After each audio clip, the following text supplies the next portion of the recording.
सभी का स्वागत हमारे YouTube चैनल पर। सबसे पहले सभी को राम राम।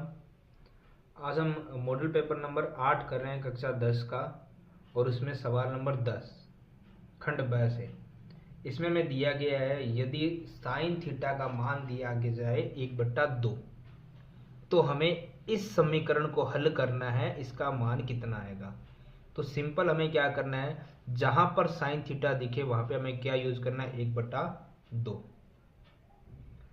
जैसे सबसे पहले हमें क्या दिया गया है यहाँ पर, उस चीज को हम ध्यान में रखेंगे। हमें दिया गया है साइन थीटा बराबर 1/2।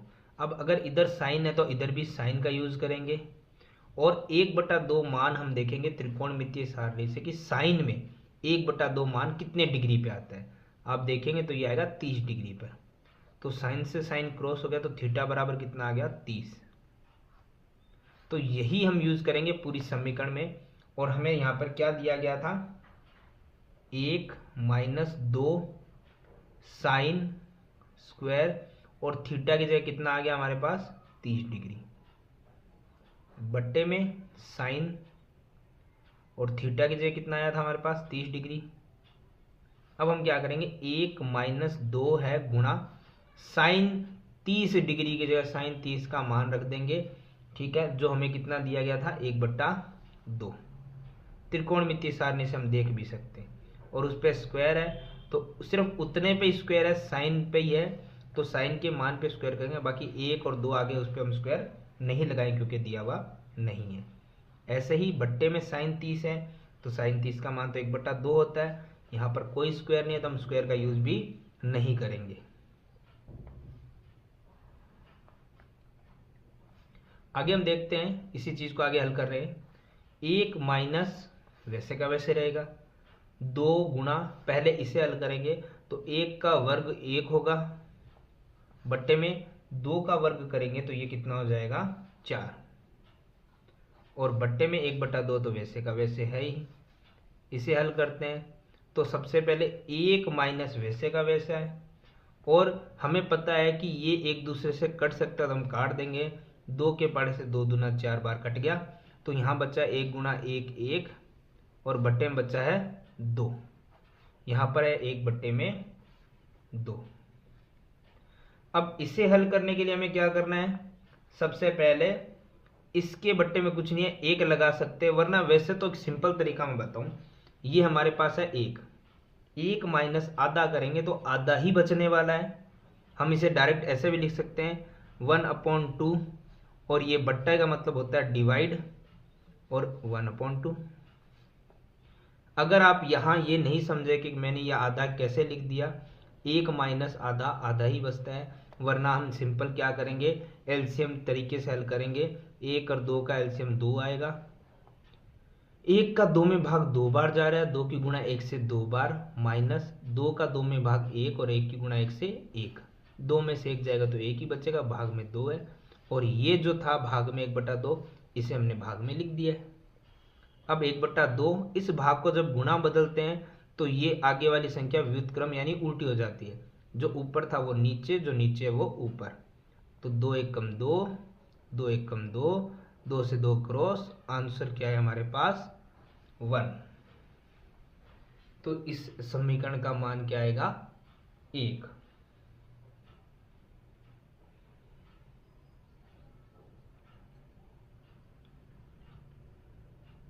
आगे सवाल नंबर 11 हमें दे रखा है प्रश्नावली 9 से, कि टेलीफोन के खंभे की भूमि से ऊंचाई 17 मीटर है, ऊपरी सिरे से बंधा हुआ तार जमीन से 45 का कोण बना रहा है, तार की लंबाई ज्ञात करो। देखिए सबसे पहले टेलीफोन का एक खंभा है, खंभा बना दिया हमने, इस खंभे की ऊंचाई 17 मीटर है, ठीक है। खंभे का जो ऊपरी सिरा है ना, वहां से जमीन पर, वहां से बंधा हुआ, उसके सिरे से बंधा हुआ तार है, वो भूमि पर या जमीन पर 45 का कोण बना रहा है। तो तार की लंबाई, ये तार था जो ऊपरी सिरे से जमीन पे बंधा था, ये हमें ज्ञात करना है। तो देखिए सबसे पहले हमें कर्ण ज्ञात करना है और लंब दिया गया है, तो हमें सिर्फ कर्ण और लंब के बारे में देखना है। कर्ण हमारे पास कुछ यानी x मान लो, लंब हमारे पास 17 है, और साथ में ये देख लो कि कर्ण बटा लंब किस में होता है, ये हमें पता चलेगा लाल कक्का की ट्रिक से। तो देखो कर्ण बटा लंब ये हो रहा है साइन कोस्टेन कोट सेक, कोसेक में हो रहा है कर्ण बटा लंब कोसेक, और कोसेक में कितने डिग्री का मान दिया गया है, 45 डिग्री का।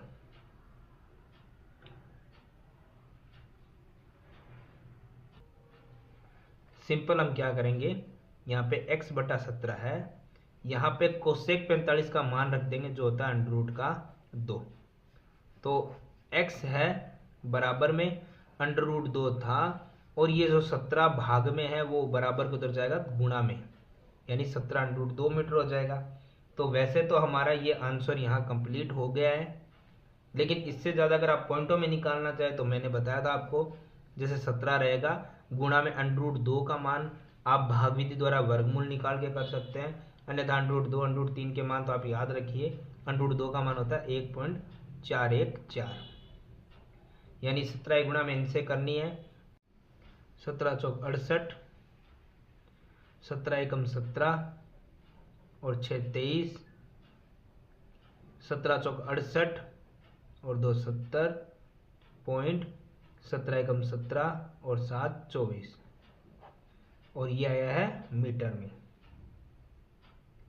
तो इसे हम ऐसे लिख दें या 24.04 लिख दें, एक ही बात है, क्योंकि ये पॉइंट के बाद जो संख्या जा रही है 5 या 5 से ऊपर हो तो आगे वाली में प्लस हो जाता है, और ये हमारा फाइनल आंसर हो जाएगा तार की लंबाई।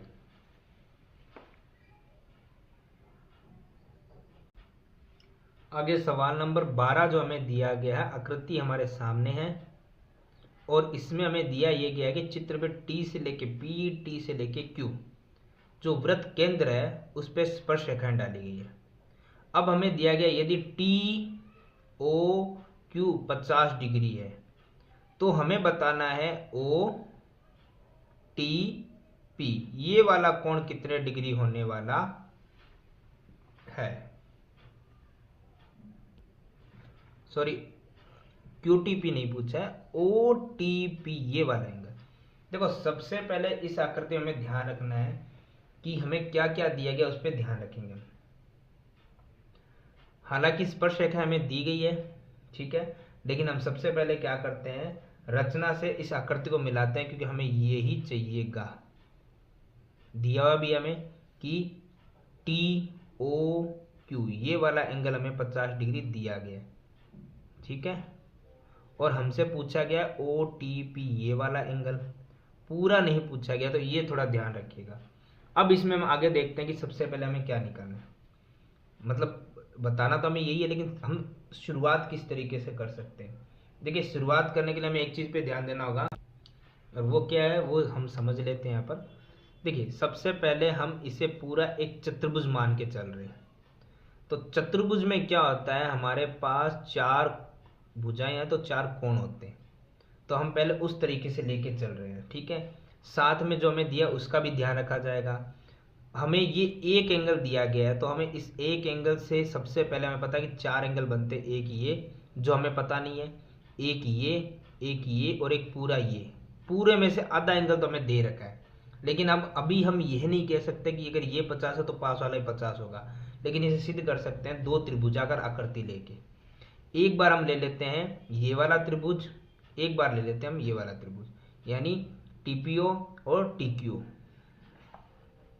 सवाल नंबर 12, त्रिभुज टीपीओ व त्रिभुज टीक्यू ओ में।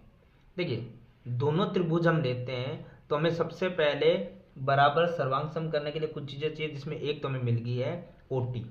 दोनों के अंदर ओटी क्या आ रही है, कॉमन, यानी कि उभयनिष्ठ। दूसरा हमें पता है एक चीज कि केंद्र से जो त्रिज्या होती है वो स्पर्श रेखा में दे रखी है, तो स्पर्श रेखा पे हमेशा कितने डिग्री का एंगल बनाती है, 90 डिग्री का। तो हमारे पास कोण P, वह हम नाम पूरा लिख सकते हैं, OPT भी लिख सकते हैं तथा OQT। दोनों कितने डिग्री के आएंगे, 90 डिग्री के। दो चीजें हमारी यहाँ पे हो चुकी है क्लियर। तीसरी चीज हमें यहाँ पर दिख रही है कि ये पूरी वर्ताकार आकृति थी, तो ये जो त्रिभुज का भाग है OP और ये OQ, दोनों क्या है, O से P, O से Q, दोनों क्या है, वृत्त की त्रिज्याएं। और त्रिज्याएं तो एक ही वृत्त है, तो त्रिज्याएं चाहे कितनी भी हो सभी बराबर होती है। तो यहाँ पे हम देखते हैं भुजा कोण भुजा, भुजा कोण भुजा, समरूपता कसौटी पे हमारा जो त्रिभुज था TPO सर्वांग सम है त्रिभुज TQO के। सिंपल समझिए तो इधर वाला त्रिभुज इधर वाले त्रिभुज के सर्वांग सम हो रखा है। सर्वांग सम त्रिभुजों के संगत भाग क्या होते हैं, बराबर होते हैं, ठीक है। अतः हम वही चीजें लेंगे जो हमें चाहिए। हमें क्या चाहिए, एक तो हमें ये देखना था ये कोण बराबर चाहिए था। इस वाले में जो ये O दिख रहा है आपको TOQ, ये वाला बराबर हम मानेंगे TOP के। और ये क्यों मान रहे हैं, क्योंकि सर्वांगसम त्रिभुजों के संगत भाग बराबर होते हैं। तो हमने ये दोनों कोण बराबर कर लिए, ठीक है। और इसी के साथ हम एक ये ले लेते हैं कि हमारा इस त्रिभुज में हमारा जो ये वाला कोण है OTP, वो बराबर होगा OTQ के। ये हमने सर्वांगसम त्रिभुजों के संगत भाग जो बराबर हो रहे थे उनसे हमने ले लिया है। अब हम इसी को आगे लेते हैं। देखो हमें सबसे पहले TOQ वहां पे दिया हुआ था, कोण TOQ बराबर कितना था, 50 डिग्री हमें दिया गया था। तो TOQ बराबर क्या था, कोण TOP, ये TOP इधर वाला कोण, ये दोनों बराबर है। अगर ये 50 है तो ये भी क्या होगा, 50 डिग्री। तो हम कह सकते हैं इधर वाला कोण भी 50 आ गया। यानी कहने का मतलब ये पूरा जो एंगल है वो कितने डिग्री का आ गया है, 100 का, क्योंकि 50 है 50 100 हो गया। ये 90 और 90 180 के थे। तीसरा पहले पूरा कोण निकाल लेते हैं, और वो कैसे निकलेगा, एक बार के लिए बीच वाली भुजा छोड़ के हम इस पूरे चतुर्भुज को लेते हैं जिसमें पूरा ये कोण ये कोण ये कोण ये कोण निकाल लेते हैं हम। इधर हम P ले लेते हैं कोण, इधर Q ले लेते हैं, इधर O ले लेते हैं, और इधर ले लेते हैं T। चारों कोणों का योग कितना होगा, 360। तो P और Q तो हमारे पास पहले से थे, कितने कितने थे, 90 90 के। O आधा था 50, लेकिन पूरा हमने निकाल लिया, 50 और 50 पूरा कितना हो गया है, 100 का। और T इस वाले एंगल का तो हमें पता ही नहीं है, और ये पूरा निकाल रहे हैं हम, जबकि पूछा आधा ही हमसे। तो 90 90 180 और 100 हो गया 280, प्लस में कोण T बराबर 360। ये कोण T रह गया 360 था, ये प्लस का 280 इधर है, किसका आ गया, माइनस का 280।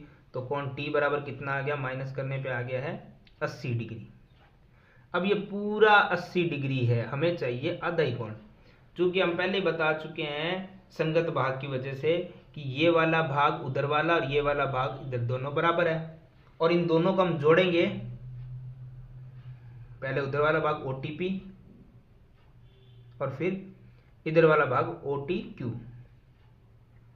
इन दोनों का जोड़ ही तो हमारे पास 80 डिग्री आ रहा था। लेकिन हमने अभी अभी यहाँ पे सिद्ध किया कि OTP और OTQ दोनों बराबर है, यानी कोण OTP और OTQ की जगह हम OTP लिख सकते हैं, दोनों बराबर ही तो है।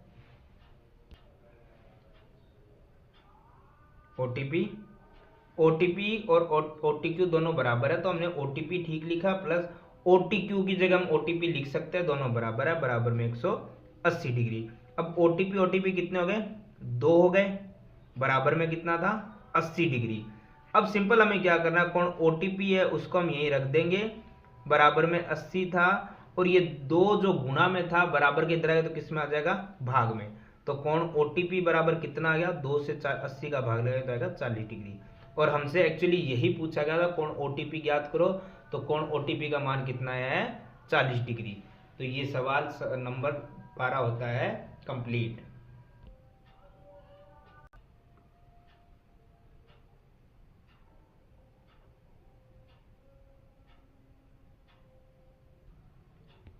सवाल नंबर 13। सवाल नंबर 13 में त्रिज्या हमें दे रखी है और वृत्त के काटे गए त्रिज्या खंड का कोण भी हमें दे रखा है। त्रिज्या खंड के चाप की लंबाई और क्षेत्रफल ज्ञात करना है। सबसे पहले त्रिज्या खंड के चाप की लंबाई ज्ञात करनी है। तो चाप की लंबाई का फॉर्मूला क्या होता है जी? चाप की लंबाई का फॉर्मूला होता है 2πr थीटा बटे 360 डिग्री। 2 पाई की जगह पाई का मान गुणा में आर जो हमें दे रखी है 21 और इसके साथ थीटा, थीटा हमें कोण दे रखा है 60 डिग्री का, बटे में 360 डिग्री। देखिए डिग्री 0, 6 से 36 6 बार कट गया है। यहां हम काट सकते हैं 7 से 21 3 बार कट रहा है तो काट देंगे। इसके बाद अब हमारे पास जो बचा उसे हम लिख लेते हैं। हमारे पास बचा 2 की गुणा 22 से करने पे 44 गुणा में 3 और 3 से 6 कट रहा है 2 बार, तो ऊपर कुछ नहीं नीचे 2 बचा है। और 2 की गुणा 22, 2 का भाग 22 में 44 में करने पे 22 बचेगा और वो भी क्या आएगा, सेमी है तो सेमी में आएगा। त्रिज्या खंड की चाप की लंबाई निकाली है तो उसमें स्क्वायर नहीं आएगा, क्षेत्रफल नहीं निकाला। अब हमें त्रिज्या खंड का क्षेत्रफल भी निकालना है। तो वैसे तो मैंने आपको बता रखा है कि त्रिज्या खंड के त्रिज्या खंड का जो क्षेत्रफल होता है उसका फॉर्मूला होता है πr स्क्वायर थीटा बटे में 360 डिग्री। लेकिन जब आपको चाप की लंबाई दे रखी हो तो फॉर्मूला एकदम आसान हो जाता है, 1/2 गुणा एल गुणा में आर। 1/2 एल यानी कि चाप की लंबाई जो हमने अभी निकाल ली है 22 गुणा में आर यानी त्रिज्या कितनी है 21। तो 2 से 22 कट गया 11 बार, 11 गुणा में बच्चा है 21, 11 गुणा 21 से करेंगे तो कितना आएगा, 21 से कम 21, 21 से कम 21 और 2 23, 231। और ये क्षेत्रफल है तो ये आ जाएगा वर्ग सेमी या सेमी स्क्वायर। तो सवाल नंबर जो 13 था वो होता है हमारा कंप्लीट। सवाल नंबर 14 जो हमें दिया गया खंड 6 से, इसमें हमें दिया गया 2 और 101 के मध्य 5 से डिवाइड होने वाली प्राकृत संख्याएं बतानी है हमें। देखिए 2 और 101 के मध्य तो 2 से शुरू होते हैं। 2 तो 5 से डिवाइड होती नहीं है, 3 भी नहीं होती है, 4 भी नहीं होती है, 5 से विभाजित हो जाती है। उसके बाद 6 7 8 9 नहीं होती है, 10 हो जाती है, 5 से विभाजित यानी भाग लग जाता है। फिर 11 12 13 14 नहीं 15 विभाजित हो जाती है। ऐसे देखो 16 17 18 19 नहीं 20 हो जाएगी। तो ये प्रक्रिया चलती रहेगी और कहाँ तक जाना है 101 तक। तो 101 तो 5 से डिवाइड होगी नहीं। अब उसके अंदर अंदर ही रहना है, इससे इसके बीच में रहना है, ऊपर नहीं जाना है। तो चलो 101 नहीं हो रही है तो अंदर चले जाते हैं। 100 5 से विभाजित हो रही है, ठीक है। तो इस प्रकार से हम लिख सकते हैं आखिरी पद 100 हो गया। तो ये ध्यान से देखो एपी बन गई हमारे पास, ठीक है। हमें क्या करना है, इन सभी संख्याओं का 5 से लेके, अब ऐसा नहीं कि 20 तक है, 25 30 35 जो भी 5 से डिवाइड होगी 100 तक में, क्योंकि 101 था 101 5 से डिवाइड होता नहीं तो 100 तक हो गई। उन सभी का योगफल निकालना है, यानी हमें एसएन निकालना है।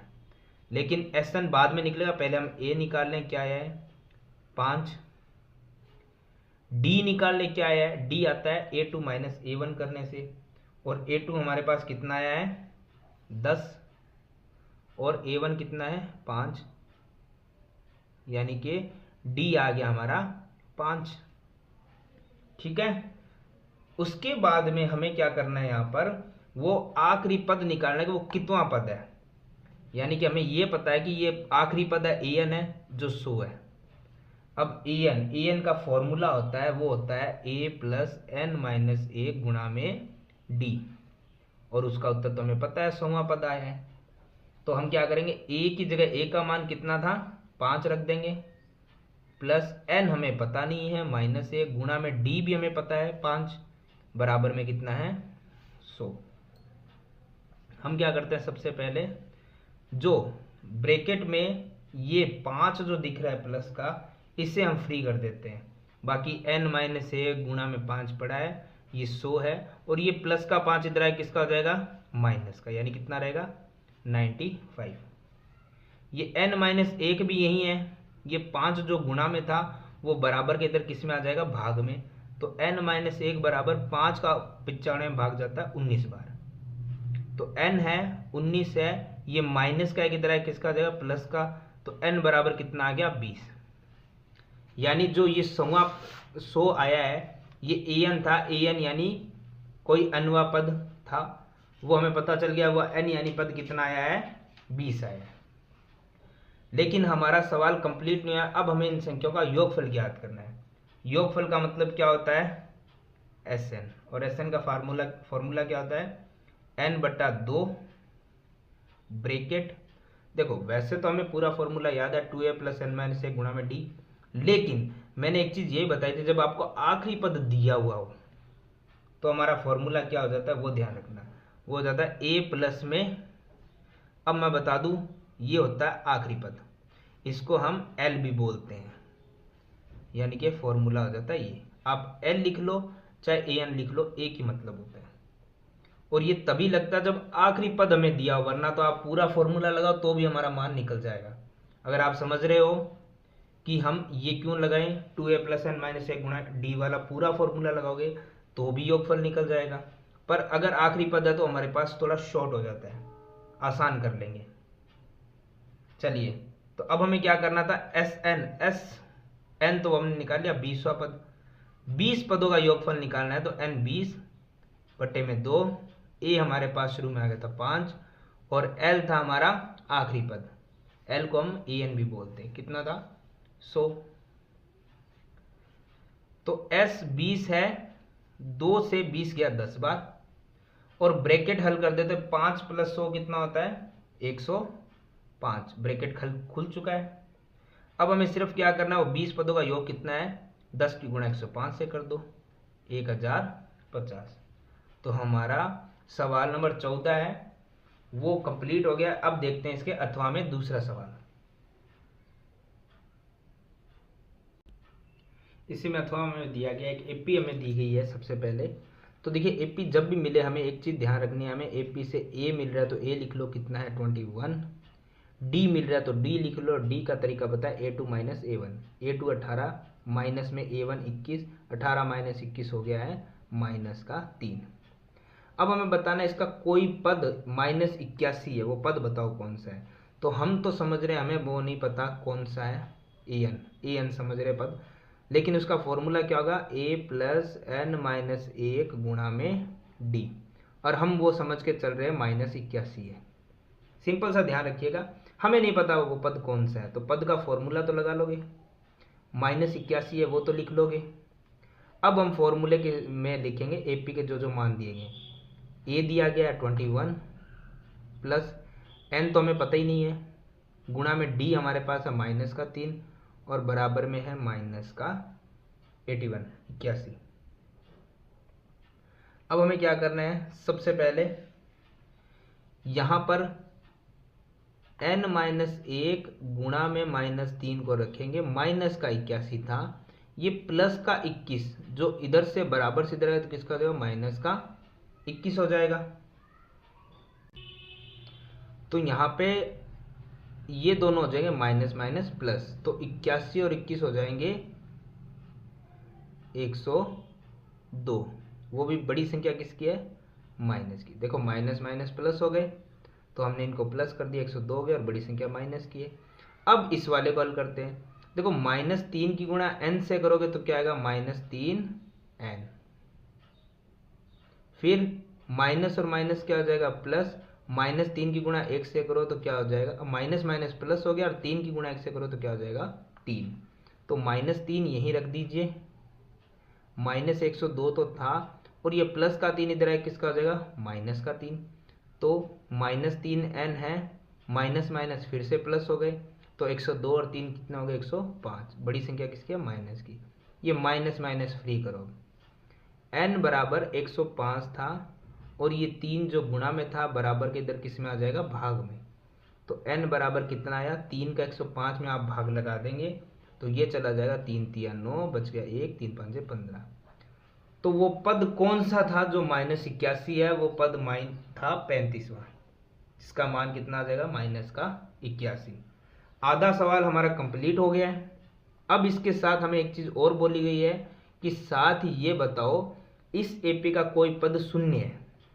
फिर से वैसे ही मानेंगे, पद तो हमें नहीं पता तो हम फॉर्मूला लगाएंगे ए प्लस एन माइनस एक गुणा में डी बराबर, वो पद क्या है, शून्य। इस बार पिछली बार -81 था, इस बार शून्य है, हम तो वैसे ही लिख लेंगे। बस जो जो वैल्यू उसको पुटअप कर दीजिए। ए का मान तो हमें दिया गया था 81 प्लस एन, अब वो नहीं रखेंगे, वो सवाल खत्म हो गया। अब कह रहा है फिर से कोई पद बताओ, तो वो पद हमें नहीं पता। -1 गुणा में डी हमने पता है -3, और उत्तर कितना आएगा 0, शून्य है। अब देखो सिंपल वही चीज करनी है, n -1 गुणा -3 ये पड़ा है, ये 0 था, ये प्लस का 21 इधर है, किसका आ जाएगा माइनस का 21, तो 0 में से 21 घटाने पे 21 ही बचेगा माइनस का। इसे हल वैसे ही करना है, -3 की गुणा n से करने पे -3n, माइनस माइनस प्लस 3 की गुणा 1 से 3 बराबर था ही। देखिए -3n छोड़ दीजिए, वैसे ही हल करना है। माइनस का 21 था, ये प्लस का 3 इधर आ गया, माइनस का 3 हो गया, तो माइनस माइनस प्लस 21 और 3 कितना आ गया 24, बड़ी संख्या माइनस की। माइनस का 3n था ही, माइनस माइनस हो गया क्रॉस, n बराबर कितना हो गया 24 था, और n के साथ जो गुणा में है वो संख्या कहाँ चली जाएगी, भाग में। तो n बराबर 3 का 24 में भाग कितनी बार जाएगा, 8 बार। तो वो पद जो शून्य है वो कितना होगा, वो पद होगा हमारा 8वां। तो इस तरीके से हमारा जो 14 नंबर सवाल है वो भी होता है कंप्लीट।